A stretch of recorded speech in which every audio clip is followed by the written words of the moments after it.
Hello faithful viewers and welcome back to another review. This time we are looking at the Transformers Rise of the Beasts mainline Airazor. Now deluxe class, and to specify again, this is the mainline version of Airazor. There are currently two versions of her that exist. This one and the Studio Series one, which is basically a slight retooling of the Kingdom Airazor, just made realistic in a sense.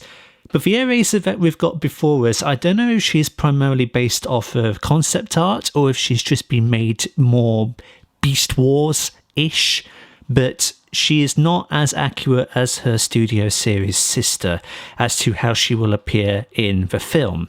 But nevertheless, this is the figure that I've decided to go for. Both of them are actually retailing for exactly the same price, at least in Smyths Toys Superstore, which I find a little bit bizarre because the Studio Series, you have this idea in your head that it's kind of like the premium kind of line, whilst the main line should be a little bit more cheaper, but alas alack, they're the same price. So this is the mainline Airazor, and I think that this is a splendid figure, and it does things that the Studio Series version doesn't do to this one's benefit. I think that this does something very sweet with the ring transformation, which we'll get onto a little bit later. But having a look at the bird form, I don't know if it's like an eagle or a raptor, I don't know exactly.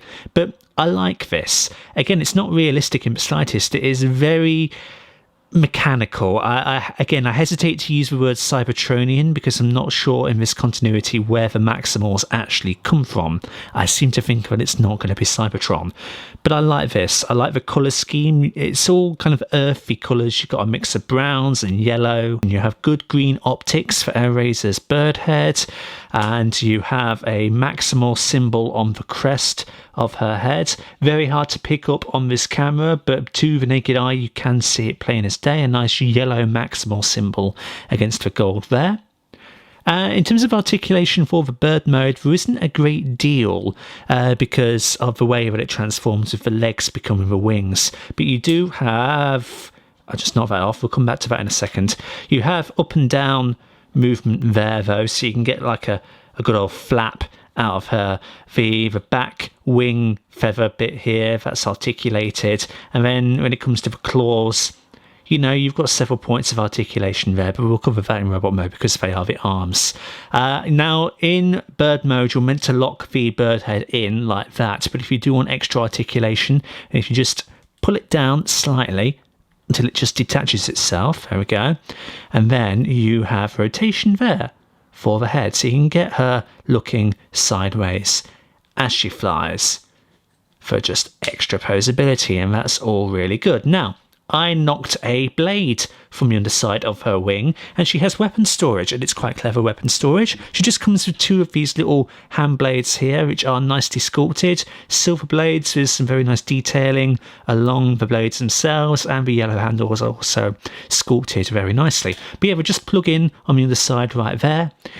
Nice and secure fit, and like I said, she comes with two of them, and we'll cover them again in the robot mode. For a very quick size comparison in beast mode, I'm going to bring in my Cybertron Deluxe Optimus Prime, who I dub Optimus Primal, because this is kind of like the only Beast Wars comparison that I can make, in a sense. I don't actually have an Optimus Primal, and I don't have any other like Beast Wars type characters, just this guy, unfortunately.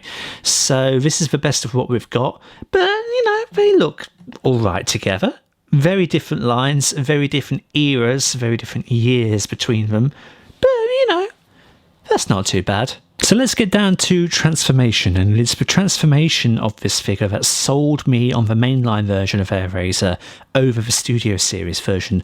It just does some very interesting things where the wings are concerned. So what we want to be doing for a start is just disconnecting the head if we haven't already for posability. Just bring it down for clearance sake, then come to the tips of the wings, and let's just roll them forward into gaps there. And then split the wings lengthwise, just like that. Then roll all of this bit forward. We're going to bring the fronts of the wings forward like that, and then flip the figure around to this perspective, so we are essentially looking at the front of a robot mode here, and it just lets us get our bearings slightly. Take the wings here, rotate them 180, Obviously these will be the legs. Then take the feet and just pull them down like that. And that's the legs basically all done. Turning our attention to the top of the figure here.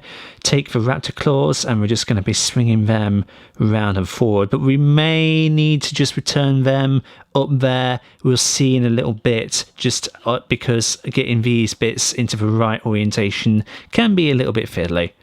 And then let's just rotate the claws around there and slap them back just to bring the hands down into position. Then we want to reach into the chest cavity. You can see that's where Airazor's head is going to be. And then we can just bring the head of the bird round, just rotating it 180 degrees. And then bring the rest of the figure's torso up and into place. It doesn't connect into anything, unfortunately. There's no actual tab there. It just like rests. There's a little notch there and there's another notch right there. And that one just rests on top of it. And then this following bit here is kind of the least favourite part of the transformation for me, just because it's a little bit too tight. So get these bits of the wings and just have them back all the way if you can, and have this back. And then what we're going to do is just grab it here, get a thumb there as well, and to support the figure there, and then bring this down that far. Then rotate the arms like that just for clearance, and get the wings and have them up like that. Keep that horizontal, and then once again, very tight, but just push that flat against the back like that. There is a notch right there and a tab right there. Just secure that in, and that'll stop all of this flopping about and secure it in place. And then lift the shoulders up into place, bring the arms down whilst keeping those shoulder flaps up. Make sure the arms are orientated correctly. And then it is personal preference what you do with these wings. So you could have them out like that. You could have them out like that for a bit more of a movie accurate look, and it also brings it more in line with the studio series. Or if you want a very streamlined look, bring it back like that and down, and that gives her a very small profile, but a very more streamlined profile. And there we go, that is Airazor in a very nice looking robot mode. Albeit it won't be accurate to the film by any means, but it's very nice all the same. You keep the colour consistency of this light sandy colour with the yellow and the brown, and if we zoom in as best we can and take a look at that noggin, a very nice head sculpt about her. Nice gold caressing the crown of her head, very nice vibrantly bright green optics as well, and a very nice silver face with a good old smirk plastered on there. Now the eyes are painted, there is no light piping on this figure as evidenced right there, and let's just continue to pan down. Very nice detail all over, like how the bird head is just situated on the chest, and it is nice and secure and snug in there as well. The Maximal logo is on the chest now, and you might be able to actually get a better look at that. It seems to be a lot more focused, and just proportionally very good as well. And again, in terms of back kibble, it's up to you what you do with the wings. If you have them back like that, it's not too egregious, thankfully. It's just part of the aesthetic of the figure that she does have a little bit of backpack, but hey ho, it can't be helped. But it doesn't detract from it whatsoever. It's a very nice figure. So let's take a look at these blades and what you can do with them in robot mode. There's not much in the way of gimmickry, it's just how you want her to hold these. You can put these in the weapon storage slots in robot mode if you do desire, just in case you want your figure not to be holding anything. And they just tuck away like that. That's nice and secure, very clever and out of the way. That's good. Then, of course, she can hold these just like that in each fist. Or if you really want to, the gappage in her fist is big enough that if you just move this one slightly forward to create a little bit of a gap on the other side and then bring in the other handle, you could, it's just a matter of getting it correct. Just like that.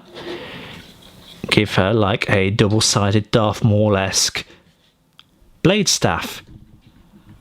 And that looks cool, actually. That's a very inventive thing that you can do. In terms of articulation, Airazor's head is on a ball joint, so you have 360 degrees of rotation. You don't have much in the way of upward swivel, and in downward swivel you don't really have a lot either. So it's really just left and right that you've got going on here. Her shoulders are also on ball joints, so they can rotate 360 degrees. There is very nice upward movement like that, mainly because of the transformation hinge there, but also just that's really good. You have a mushroom peg at the upper arm, so you've got 360 swivel going on there. You have a very nice 90-degree bend at the elbow, and in terms of the wrists, you do have a bit of up and down movement too that is independent of the raptor claw going on right there. So very good in terms of arm articulation. She has no waist rotation, unfortunately, just because of the way that all of this tabs in. There is no hinge there, but she does have a beautiful spread, just like that. In terms of a forward kick, a very good forward kick. Back, there isn't really anything, but again, that is realistic, I suppose. In terms of a knee bend, 90 degrees right there. She has 360 degrees of rotation at the upper leg.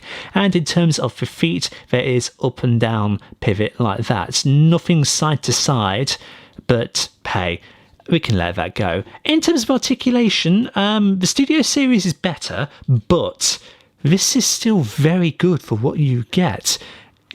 There is some limitations to posing, like you can't get her in very good like crouching positions, unfortunately. There's no ankle rocker, so you know, things could be better there, but it's very good. Honestly, it is very good. For a size comparison, here is Deluxe Class Airazor up against Deluxe Class Nest Global Alliance Bumblebee from Avenger Befallen. Here she is next to the knockoff Studio Series Bumblebee movie Optimus Prime. Here she is next to the Studio Series Bumblebee movie RC. Here she is next to that Cybertron Deluxe Jungle Planet Optimus Prime, or Optimus Primal as I like to call him. And here she is next to Mysterio. So there we go, that is our look at the mainline Rise of the Beasts Deluxe Class Airazor. I think that this is a very lovely figure indeed. I like the colours on there, I like the overall sculpt of the figure. The transformation is quite ingenious, the way that the wings and the legs transform. And posability, while it's not as good as the other version of Airazor that's out there, it is still very good nonetheless. You can pull off a decent amount of poses with her. Yes, she is a little bit limited, but still what you get is very good indeed. So I have absolutely no qualms whatsoever with recommending this figure to you. Absolutely pick her up if you see her. If your taste is more movie accuracy rather than like more Beast Wars inspired, then by all means get the Studio Series one. I'm sure it's just as good. But this version right here is very, very good indeed. Such fun. The plastic quality also is very good. She doesn't feel brittle, she feels very solid, and she's just overall such a good time. Absolutely recommend this version of Airazor. No problem whatsoever. Thank you everybody so much for stopping by and checking out this video. Like and subscribe if you haven't already, and share it around to help out the channel. And until the next time, see you all later.